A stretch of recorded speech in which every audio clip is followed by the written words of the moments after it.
Maravilha, então. Depois das ótimas sugestões de um curso de Portugal, de Pascal, de Laravel, vamos falar sobre inteligência artificial, machine learning, aprendizagem de máquina, né? Bora falar sobre outras coisas também, né? Muito legal, muito legal. A gente tem, então, dentro do aprendizado de máquina, três grandes áreas, que são o aprendizado supervisionado, não supervisionado e por reforço. A gente conversou na última aula sobre o aprendizado supervisionado, falando que ele se divide em classificação e regressão, né? E aí, dentro de cada um deles, tem um objetivo, um foco, mas você tem que pensar assim: classificação, eu quero dizer se é ou se não é. Regressão, eu quero um número. Eu quero saber o valor que eu posso, a nota do aluno, né, a expectativa da nota do aluno, se ele está vindo com esses pontos, né, com esses itens que eu estou avaliando. Então, a gente pode pensar nesse tipo de avaliação para regressão. Agora, eu quero simplesmente dizer se o aluno ele pode ser aprovado ou ele pode ser retido numa DP. Aí é classificação. Então, só um exemplo bem bobinho, mas seria essa a ideia. Já os algoritmos não supervisionados, eles entram na ideia de redução de dimensionalidade, que a parte de redução de dimensionalidade é bem legal. E o que é uma redução de dimensionalidade, né? Vamos imaginar que você tenha um conjunto de dados que tenham vários itens que você avaliou. E aí, vamos supor, normalmente, vou pegar um questionário como ponto de partida para essa ideia. Vamos imaginar, então, a seguinte situação. Você fez um questionário e aplicou a um grande número de pessoas e você quer avaliar se isso daí é bom ou qual seria a probabilidade de respostas certas ou não, ver alguma coisa. Se você quiser, se você calcula algum valor, você está fazendo por regressão. Se você quer dizer se é ou não é alguma coisa, você calcula por classificação. Mas às vezes você tem um grande conjunto de dados, você quer saber, será que esses dados são significativos? Aí você fala, ok, mas é muita informação. Será que se eu tirar essa coluna, os meus dados continuam significativos? Ou, por exemplo, se eu tirar uma das perguntas, imaginando que as perguntas deram colunas e as respostas são os respondentes, né? Se eu tirar essa pergunta daqui, será que o meu questionário continua ainda sendo significativo, a resposta? Se eu tirar essa outra coluna, será que ele continua? Então, se eu diminuir essas colunas, pode ser que você encontre lá que, vamos supor que você tenha feito 17 perguntas. E aí você descobriu que com 9 perguntas, ela responde por 70% dos teus dados, ela responde pela assertividade de 50% dos seus dados. Ou seja, quer dizer que você poderia diminuir quase pela metade, tirando 8 questões, diminuiria o tamanho dos dados, o volume dos dados, e você conseguiria trabalhar melhor. Então, uma técnica de redução de dimensionalidade, por exemplo. Análise de conglomerado, ou de cluster, ou de agrupamento, né? Conglomerado, agrupamento, cluster, mesma coisa. É a ideia de você descobrir padrões e tentar agrupar coisas. Então, você tem lá, vou voltar lá na ideia das notas. Você tem pontos que você avaliou de cada um dos seus alunos, né? Então, cada atividade que você colocou, você deu um ponto para cada um dos alunos. E aí você quer verificar o perfil dos alunos. Então, você pode fazer uma análise de conglomerado, uma análise de agrupamento, para verificar se existe um grupo que é similar. Por exemplo, eu quero verificar se o grupo que fica ali no fundão à esquerda, eles têm, né, mesmas características. Então, eu rodo e verifico se os indivíduos agrupados, se eles ficam ali. E o legal do cluster é que você manda rodar o algoritmo de cluster, algumas vezes a análise de redução de dimensionalidade, que é o PCA, você pode utilizar para diminuir a dimensão para você poder descobrir os clusters. Então, você pode chegar num ponto interessante. A análise de dimensionalidade pode chegar em grupos, né, em clusters, e o próprio agrupamento pode chegar em cluster. E aí é legal que você consegue ver os agrupamentos e aí você consegue ver alguns pontos que chegam a agrupar. Então, com tal ponto, você conseguiu agrupar os dados, né? E aí você vê que tem tantas pessoas nesse ponto, tantas pessoas nesse e tantas pessoas nesse. E isso daí eu vou falar para vocês. É legal por demais da conta, muito da hora. E assim, é muito bacana, mas é matemática pura. E assim, é matemática pura, é álgebra linear aplicada na veia, a análise de cluster. E aonde a gente usa sistemas de clusters, né, de agrupamento. Os sistemas de clusters podem ser identificados para identificação de padrão, né? Então, você pode querer utilizar ele na identificação de um determinado padrão. Aonde e o que seria esse padrão, né? Vou utilizar o exemplo que mais famoso, que todo mundo gosta e todo mundo repete. Pessoas que assistiram esse filme também assistiram esse filme.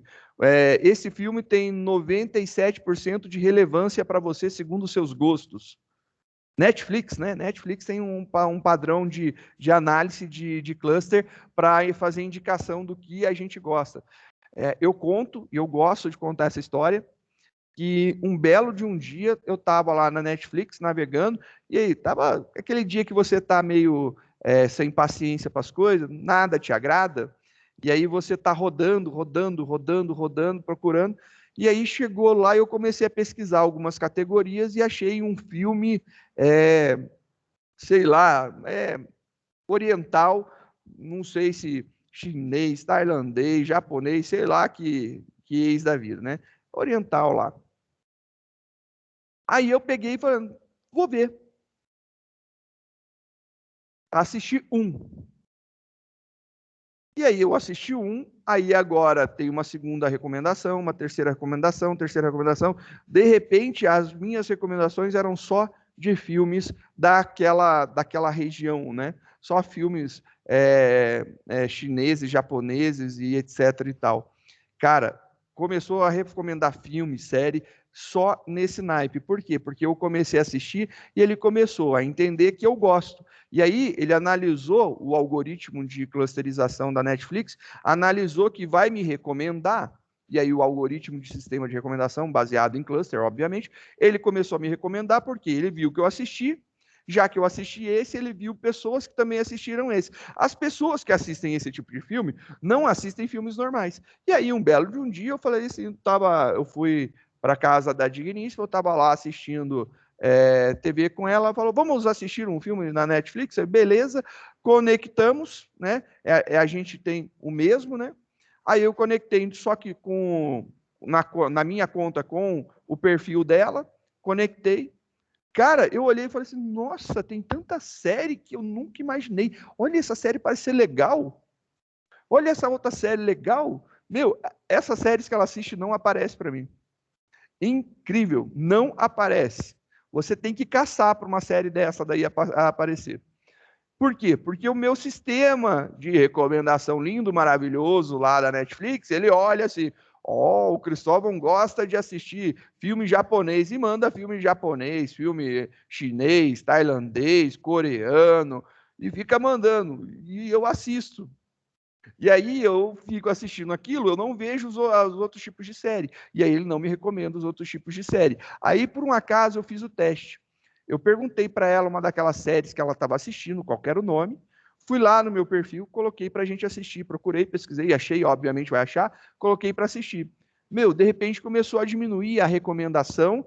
Por quê? Porque agora viu que eu também assisto esse outro tipo de filme. Então, o ponto de avaliação eu estou mudando aonde eu estou. Então, eu estava mais próximo desse conjunto aqui, imaginando que são 2 pontos, né? Que eu estava mais próximo desse conjunto de filmes orientais do que séries Aguinha com Açúcar. Então, ele começou a me trazer um pouquinho mais para cá. Quando ele trouxe eu para cá, a recomendação ficou menos filmes orientais, mas agora começou a surgir filmes Aguinha com Açúcar, filmes / séries Aguinha com Açúcar. Se eu assistir mais desse nível daqui, ele começa a me trazer mais para próximo, e aí ele começa a recomendar mais coisas parecidas com isso daqui.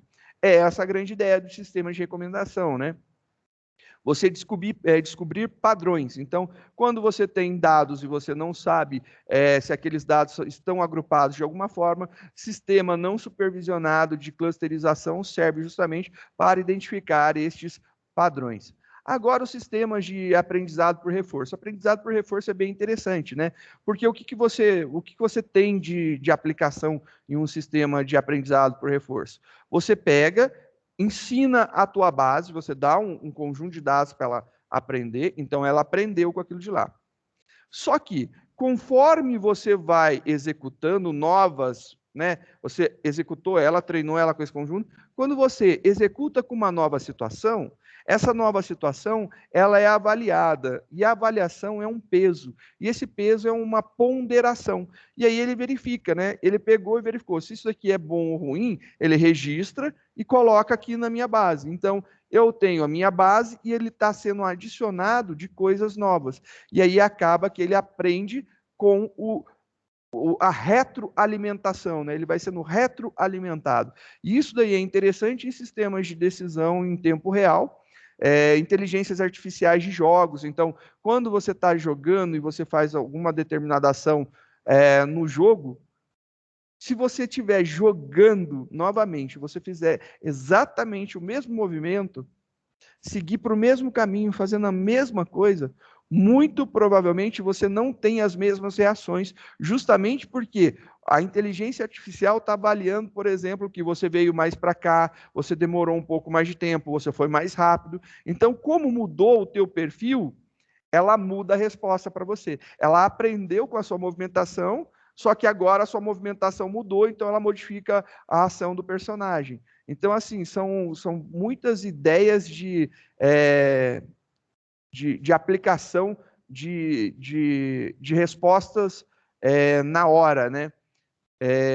Outros locais, eu acho muito legal que se você pegar lá a Boston Dynamics, né? A Boston Dynamics, e você vê os robozinhos lá da Boston Dynamics, você vai entender que eles utilizam o reinforcement. Porque se um determinado robô ele chega numa situação que não é prevista para ele, ele vai tentar fazer uma coisa, se não der certo, ele vai anotar que ele tentou fazer desse jeito e não deu certo. Vai tentar de novo modificando, tentando de novo, deu um pouquinho mais certo. E ele vai ponderando, ele vai entender como que ele não deve de fazer da próxima vez.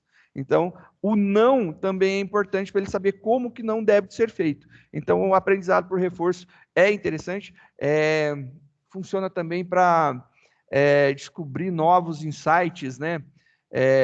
E adquirir conhecimento, é muito legal o reinforcement learning. Um caso clássico que, infelizmente, foi por água abaixo por conta eu acho que de não ter um crivo de alguém para deixar, para alimentar isso daí, né? Foi aquele bot da Microsoft, que a Microsoft liberou, que em poucas horas se tornou preconceituosa, homofóbica, racista. O que mais que ela se tornou? Ela se tornou nazista e queria acabar com a humanidade, né? Em poucas horas ela se tornou tudo isso. Aí você fala, viu? É um perigo. Sabe qual que é o perigo? É o que você ensina, né? Então, o reinforcement learning é literalmente uma criança. E a criança aprende aquilo que você ensina. Se você ensinar direito, ela aprende direito. Se você ensinar errado, ela vai aprender o errado também. Então, quando você grita e você não quer que a criança grite, você não pode gritar na frente dela, porque senão ela vai entender que ela tem que gritar também. Então, você tem que dar os exemplos corretos, né? Dar as entradas corretas com os pesos, né? Então, é o treinamento de cachorro, né? O cachorro fez o que você queria, você dá lá o petisco que ele quer. É dar um peso bom. Ele não fez o que você queria, aí você não dá o petisco para ele.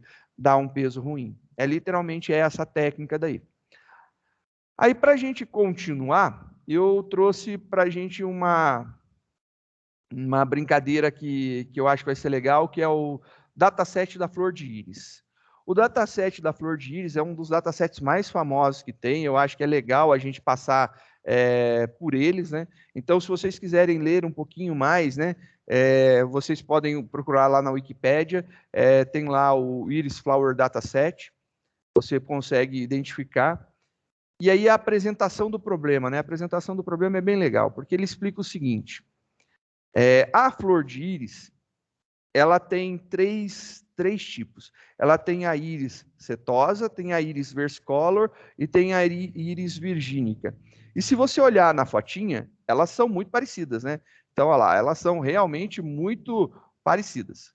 Então, ó, a carinha delas aí é muito igualzinha, né? Ela é compridinha, né? Ela tem aqui um comprimento, tem a florzinha aqui, tem mais um baguinho ali. Então, ela tem esses desenhos. Ela tem essa florzinha, é compridinha, tem aqui. Ela é compridinha, aqui tem a florzinha no meio. Elas têm o mesmo formato, mas são espécies diferentes.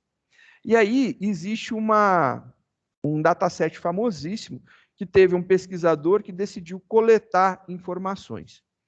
Ele fez uma coleta de dados, e aí, para não ter problema de ter dados incorretos, ele mesmo coletou os dados. Ele coletou 50 informações de íris tipo setosa, 50 informações de íris tipo versicolor e 50 informações de íris tipo virgínica. O que ele pegou? Ele mediu o comprimento e a largura da sépala e ele mediu também o comprimento da pétala e da sépala, né? Ele pediu o comprimento e a largura da pétala e o comprimento e a largura da sépala. E aí ele mediu de todas as flores. Mas para que isso daí funcionasse, ele foi num mesmo local, em um mesmo dia, e ele coletou 50 espécies de cada uma, e ele mesmo fez as medidas e anotou. Então, o único viés, o enviesamento que a gente pode ter é dele. Ele tentou fazer da mesma forma o procedimento para que não ocorresse um enviesamento muito grande. E aí, então, essa história é bacana porque, a partir dessa coleta de dados, ele tem lá pétala, largura, pétala, comprimento, sépala, largura, sépala, comprimento, e ele tem lá setosa, ou versicolor, ou virgínica. E ele anotou. E ele foi anotando essas 5 informações, 50 dessa primeira, 50 dessa segunda, 50 dessa terceira. Feito isso daí, ele foi lá o biólogo Ronald Fisher, em 1936. E aí conta a historinha.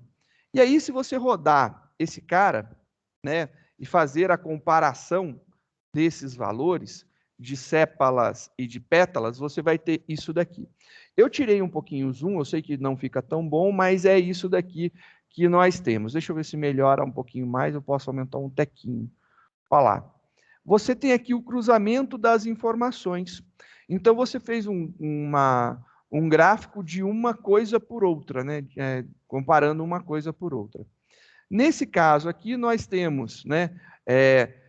O que é vermelho é a cetosa. Então, aqui, cetosa. Você vê que a cetosa ela fica mais separadona. Olha lá, cetosa. Ela está bem separada nas comparações. Nós temos a verde, a versicolor, e a azul é a virgínica. E você consegue perceber que em alguns momentos, olha aqui, ó, tem um cruzamento das informações, né? Então, se eu cruzar o comprimento da sépala com a largura da sépala, você vai ter lá o comprimento, a largura com comprimento, né? A largura da sépala com o comprimento dela, você vai ter aqui, ó, um trechinho, ele fica misturado. Então, confunde um pouco o que é versicolor e o que é virgínica. Você pode ver que aqui também tem um pouquinho de sobreposição, mas é menos. Aqui tem menos sobreposição, mas você tem os pontinhos azuis aqui, assim como você tem um pontinho verde mais para cá. E aí você começa a identificar que tem algumas coisas que podem confundir, né? Quando você mistura, fazer análise de um pelo outro. E aqui está justamente as comparações de uma pela outra para a gente poder analisar. E nisso a gente consegue ver que a setosa ela é a mais diferentona. E aí, se você olhar aqui em cima, A setosa é essa daqui. Se você olhar o formato da setosa, ela realmente é mais diferente das duas. As duas são um pouquinho parecidas, né? Então, essa daqui é muito parecida com essa, a versicolor e a virgínica são muito parecidas, e a cetosa ela é menos parecida. Se você olhar graficamente, a gente está transformando os dados que foram coletados numéricos, que a gente está olhando lá a foto de como realmente é essa flor, a gente está vendo numericamente, através de uma plotagem, que realmente a tal da setosa, ela se difere um pouco mais das outras, né? E ela se difere de uma forma muito sensível, né? Você percebe que ó, ela criou um agrupamento. Esses gráficos aqui, você pode pensar que isso daqui é um cluster, né? Você criou um agrupamento aqui, tem um outro agrupamento aqui e um outro agrupamento aqui. A gente está analisando justamente cada uma dessas classificações. Se eu não tiver a classificação e eu mandar agrupar, você deve perceber que deve muito provavelmente ter uma separação clara do que é cetosa. Mas a gente vai ter um grupo gigantesco, por exemplo, aqui, ó, pode ocorrer um agrupamento de tudo isso daqui, ele consegue separar entre cetose e não cetosa. Só que se eu olhar isso daqui, talvez ele consiga separar isso daqui em um tipo e isso daqui em outro, ele consiga criar uns agrupamentos. É uma das possibilidades de análise, né? Então é bem legal esse dataset, porque a gente pode rodar algoritmos supervisionados, não supervisionados, para a gente poder analisar. Então, eu poderia fazer comparação de um com o outro com regressão, fazer regressão logística, acho que dá, árvore de decisão, random forest, que são árvores aleatórias, né, florestas aleatórias. Cara, dá para usar um monte de algoritmo para a gente tentar identificar. E por isso esse dataset é tão famoso, porque são dados bonitinhos, limpos, né? E aí o bacana tá aí, os dados estão limpos, trabalhados e bonitinhos. E como que a gente pode começar a nossa brincadeira, né? A nossa brincadeira, ela pode iniciar por um pacote chamado scikit-learn. É o pacote de CSI, né? De aprendizado, né? Para a gente poder usar. Ele é um pacotão fabuloso que dá várias ferramentas para a gente lidar. Eu usei o scikit-learn no meu... Estou usando, na verdade, no meu mestrado, porque eu quero testar todos os algoritmos que ele tem. Se eu não estou enganado, dá 26 de um e 46 algoritmos de outro. Eu tenho que lembrar, porque também depende da versão. 26 mais 46 deve ser isso mesmo, porque vai dar 52, 72. Eu estou testando 72 algoritmos. Para o mesmo conjunto de dados, eu mando rodar todos os algoritmos que ele tem. E aí são algoritmos de tudo quanto é jeito. Mandei rodar para a gente ver o que acontece. E aí eu estou analisando o resultado, eu guardo esse resultado e analiso isso daí depois. É meu teste. Eu estou fazendo uma análise lá brute force para ver se determinados tipos de dados podem ser avaliados com quais tipos de algoritmos. E aí eu estou criando uma técnica para você, se você não consegue identificar, você roda essa técnica, ela vai te dar valores e você consegue extrair isso daí de uma forma indicando qual que é o melhor tipo de algoritmo para você aplicar naquilo de lá. Então, uma ideia bacana para a gente brincar. O site do scikit-learn, né, é o scikit-learn.org. Só para a gente ver, ele é um site bem bacaninha, olha lá, muito bonitinho. Ele mostra todas as partes de análise, né, como que funciona. Aqui parece que eu tenho um esquema de mapa de calor junto, né? Faço classificação com mapa de calor. É utilizado aqui os vizinhos mais próximos, as árvores, as florestas aleatórias, e o Support Vector Machine para poder identificar os algoritmos de classificação. Aqui eu tenho SVC, né? Além do SVM. O Support Vector Machine ele tem SVC e SVR. Que o SVC é o Support Vector para a classificação, e aqui é o Support Vector para a regressão.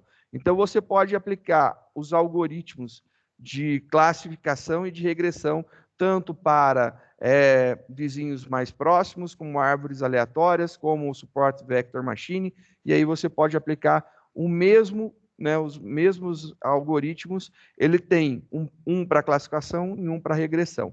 Não são todos que têm essa característica, mas alguns têm. Análise de cluster, né, para analisar o cluster, os vizinhos mais próximos não é o caminhos, que todo mundo confunde o caminhos com o KNN, né?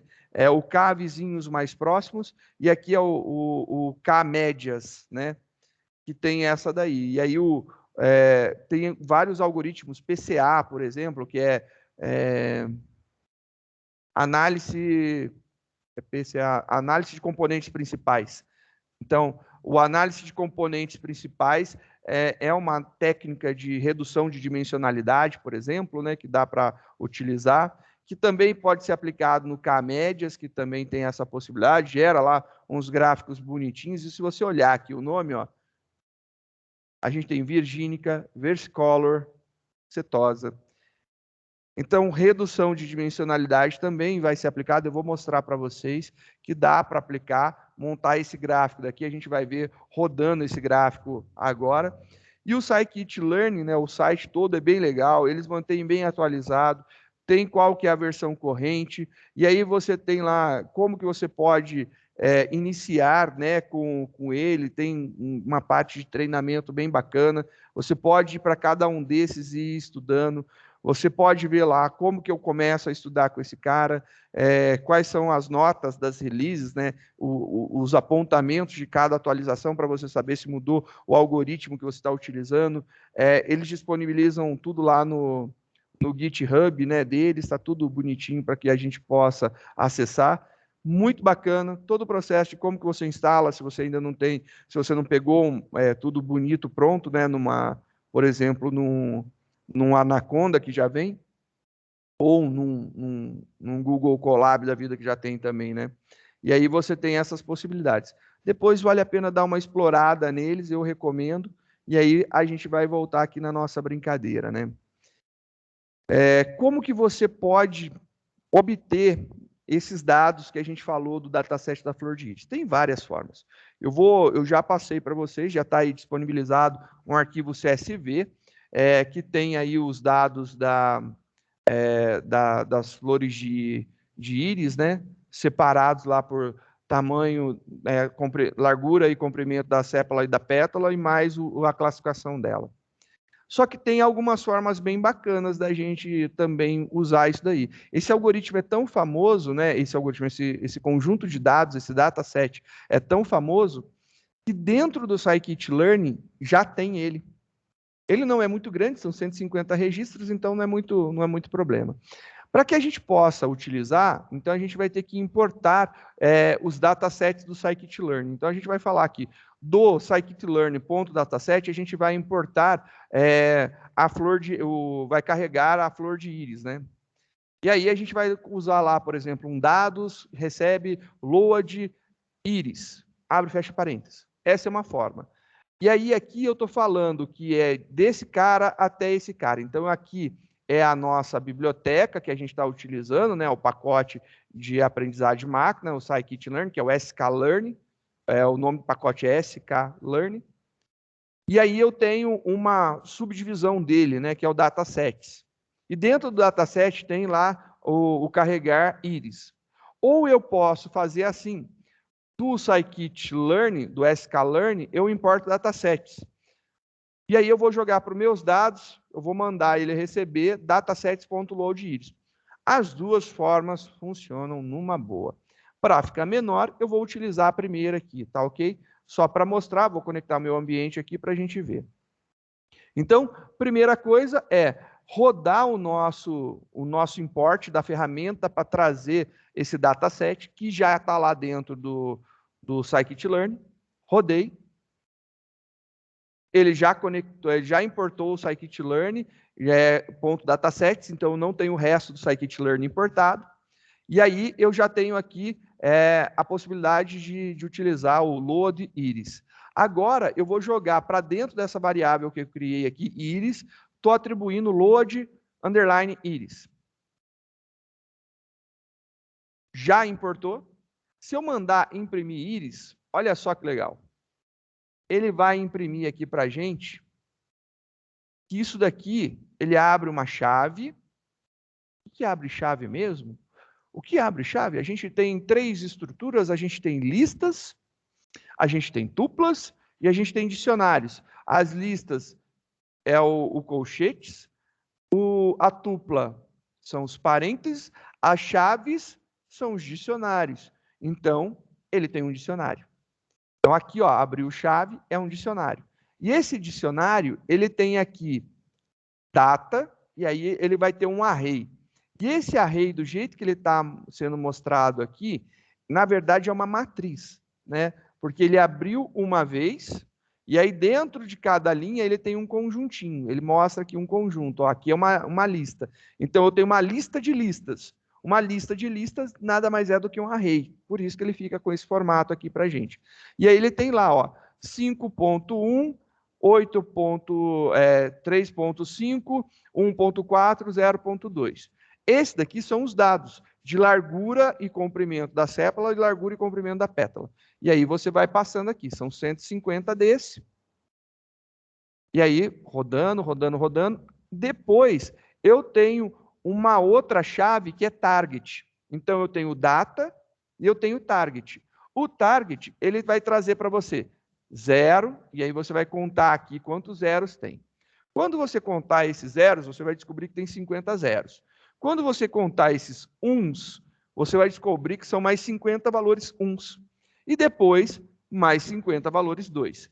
Esse cara daqui, então, ele está dizendo que ou é virgínica, versicolor, ou setosa. Eu acho que 0 é setosa, depois é virgínica, versicolor e virgínica. E aí, como que eu sei? Ele tem uma outra chave chamada frame. E o frame, ele tem um none, não tem nada. Mas ele tem uma outra chave chamada target names. Target names, ele tem aqui os nomes, né, dos alvos dele. Setosa, versicolor e virgínica. E isso daqui é uma lista, né? Porque está lá entre colchetes. Se é uma lista, belezinha, a gente sabe que 0, então, vai ser setosa, 1 vai ser versicolor, 2 vai ser virgínica. E isso daqui mostra o tipo, né? O data type dele ainda tem uma descrição bonitinha aqui, que ele vai imprimir para você a descrição falando tudo da descrição. E aí você fala assim, mas como que eu posso ver isso daqui melhor? Vamos colocar aqui alguns comandinhos, né? Íris. Eu quero saber o tipo de informação que isso daqui é. Então, eu vou colocar aqui um type e eu quero ver o que é o íris. O íris, ele é um scikit, é um sklearn utils bunch. Aí você fala, tá, que diacho é isso daí? A gente viu que esse bagulho daí parece muito com um dicionário. Se eu pegar, então, e falar íris, ponto, ele vai mostrar algumas coisas para a gente. Ó. Ele está mostrando que data é um ND array. ND array é mais um tipo de dado que a gente vai conhecer e utilizar bastante. ND é de NumPy. O N vai lá de NumPy. NumPy é mais um pacote de manipulação de arrays, né? Ele tem uma ferramenta fabulosa de manipulação de grandes volumes de dados em arrays, que é o NumPy. O NumPy, ele gera arrays para a gente de forma muito rápida e bonitinha. E facilita a vida, dá para a gente trabalhar com ele. Então, isso daqui é um array NumPy, data módulo é uma string. Esse cara é uma string, isso daqui, o features name, é uma lista, o file name é uma string, o frame é não tem tipo, né? É o non-type. Target é um NumPy array, target names é um NumPy array, e a gente tem tudo isso daqui. E se eu mandar exibir, por exemplo, data, mandei exibir sem dar um print. Ele mostra tudo bonitinho para a gente, né? Mostrou lá como que é o nosso conjunto de dados. Então, mostrou lá o array. Só que eu posso, né, chegar aqui e mandar ele exibir, por exemplo, os targets. E aí você vê somente os targets. Você, então, pode acessar parte por parte. Você pode também querer descobrir, por exemplo, os targets names. E aí você tem lá quais são os nomes. E aí você fala, começou a ficar interessante. E se eu quiser só imprimir o íris para a gente ver? E aí você tem aqui direto a impressão, né? Você vai ver lá o conjunto de dados, tudo bonitinho, e você percebe que ele tem aqui o dataset da flor de íris, da planta íris, né? E ele vai falando, o conjunto de dados, não sei o quê, o número de instâncias são 150, que é justamente aquela linha que apareceu no final. Então, quer dizer que a descrição é isso daqui. Então, se eu puder imprimir a descrição, rodar isso daqui, ele mostrou para a gente algo um pouco melhor. E se você der um print, porque a gente só está exibindo, será que com um print fica melhor? Ficou muito melhor. Com o print agora você vai ver lá as características do dataset, número de instâncias, número de itens são 150, 50 de cada tipo das 3 classes, né? O número de atributos são 4 atributos numéricos, e a gente tem uma classe. Quais são os campos, né? Então, o primeiro é o sepal length, o segundo é o sepal width, petal length e petal width. E depois você tem a classe, que a classe se divide em setosa, versicolor ou virgínica. E aí você tem lá um resumo estatístico dizendo qual que é o menor e qual que é o maior valor de cada um, qual que é a média, qual que é o desvio padrão e qual é a correlação. E ó, aqui tem correlação alta, ó, que ele mostra. Então, esses dois aqui são altamente correlacionados. Dá para ver isso daqui. Então, tem uma forte correlação. Ele vem explicando mais alguns dados, né, mostrando. Então, no próprio dado, né, load underline iris, ele traz bastante informação. Se você quiser, você pode dar uma acompanhada, dá para dar uma lida e tem aqui a explicação. Isso daqui é o que acontece do nosso dataset. Mas também você poderia carregar isso aí de qualquer outro lugar, né, de um arquivo CSV. Eu vou mostrar para vocês o meu arquivo CSV, né? Vou mostrar o meu arquivinho CSV. Meu arquivo CSV.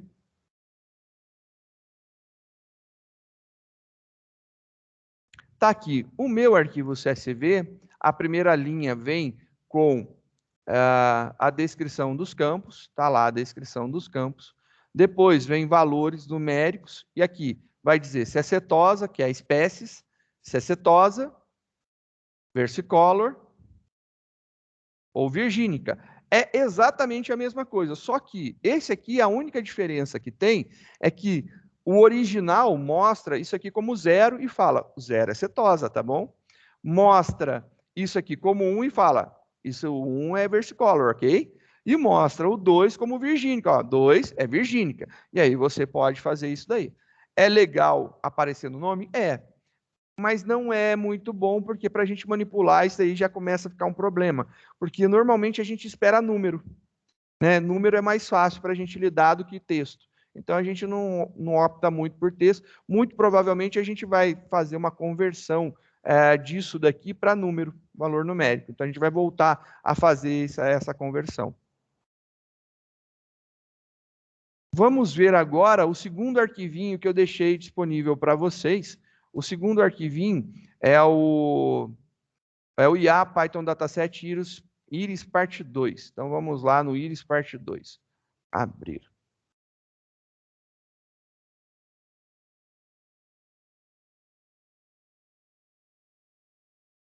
Esse cara daqui, carregando.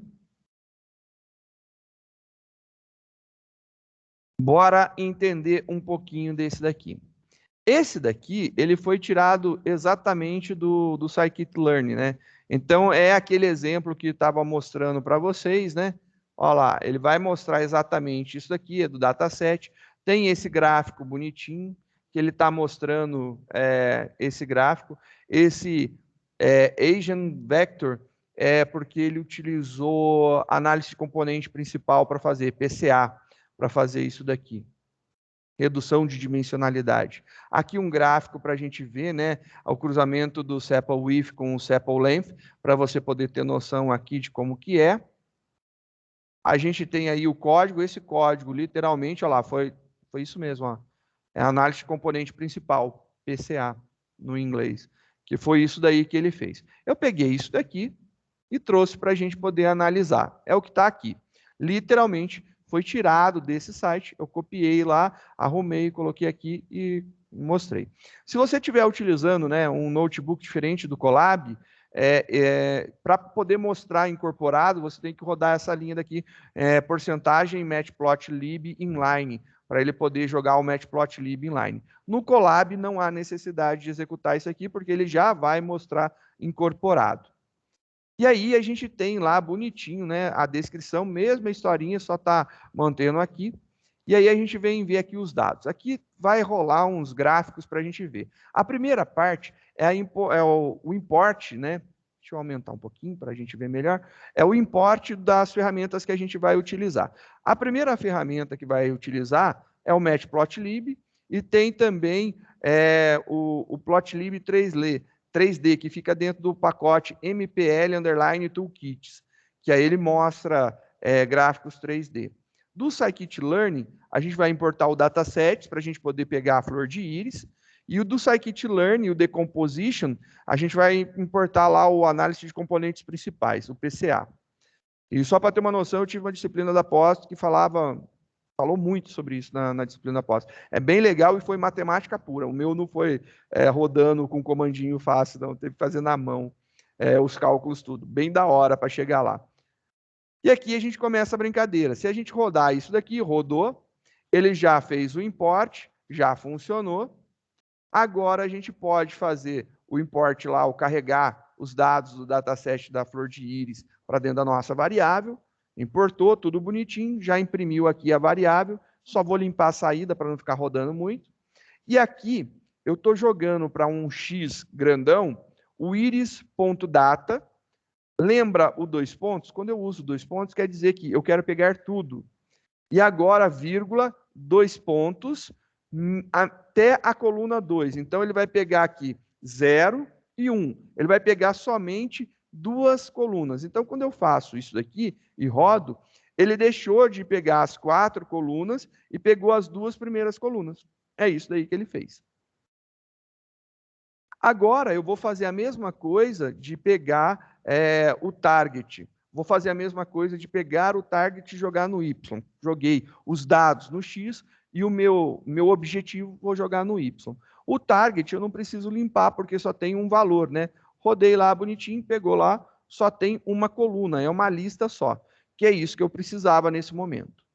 Feito isso daí, ele começa agora a decompor os dados em duas variáveis, o x mínimo, o x máximo, o y mínimo e o y máximo.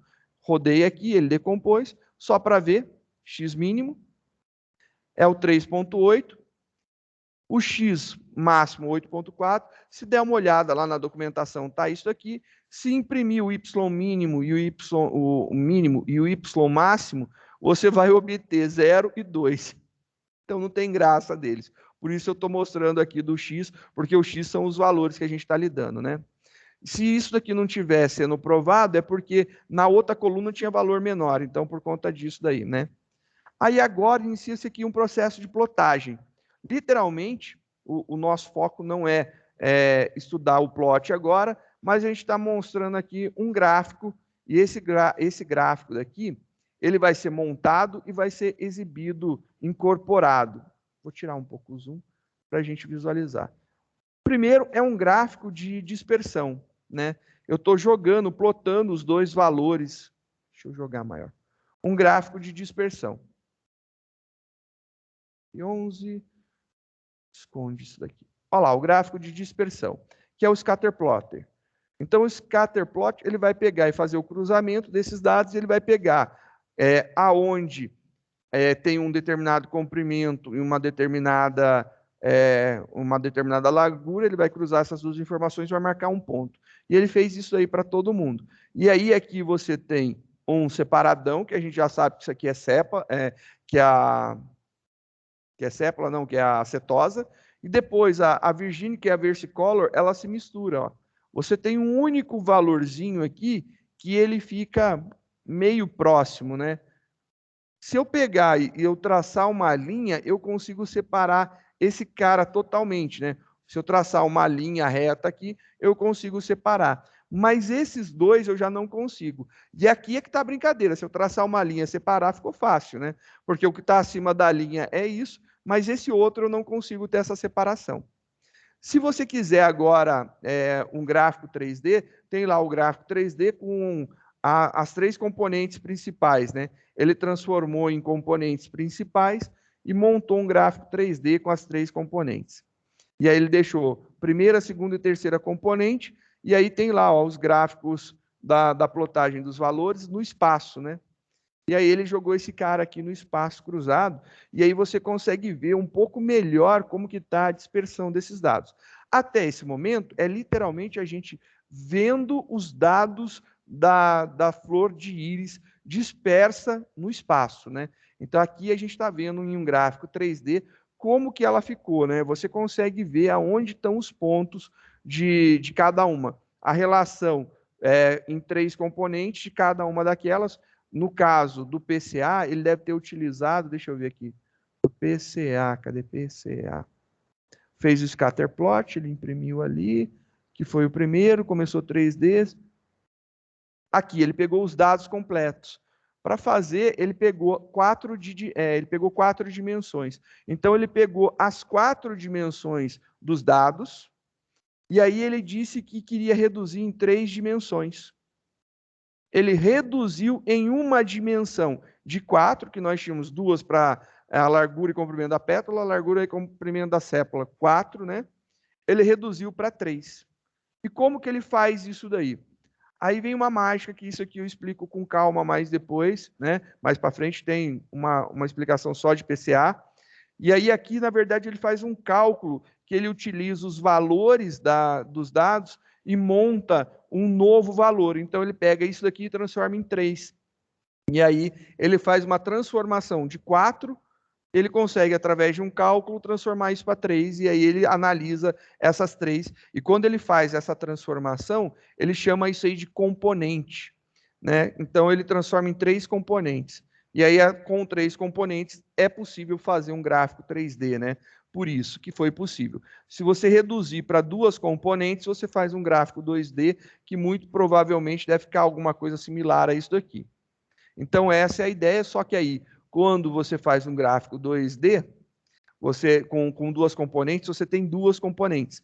Muito provavelmente você vai ver uma coisa e outra coisa. Então, você vai ver 2 coisas só, porque você tem 2 componentes. Você não vai conseguir ver as 3 componentes aqui, né?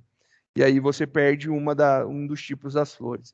Mas é isso daí, pessoal. Eu espero que tenha dado vontade de ver um pouquinho mais sobre esse dataset e a gente vai fazer algumas experimentações na próxima aula.